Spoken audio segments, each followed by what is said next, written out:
আমাৰ ছোৱালী ডাঙৰ হৈছে আৰু তাই কথা ক'ব পাৰিছে। কি কৈছা?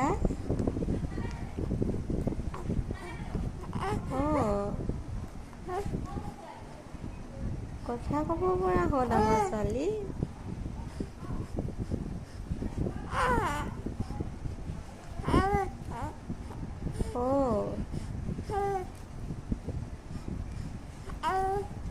কি কৈছানো?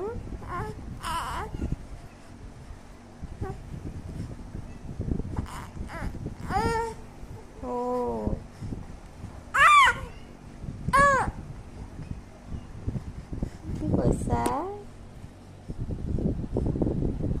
মোৰ কলিজাজনী কথা পাতিব পৰা হ'ল। কলিজা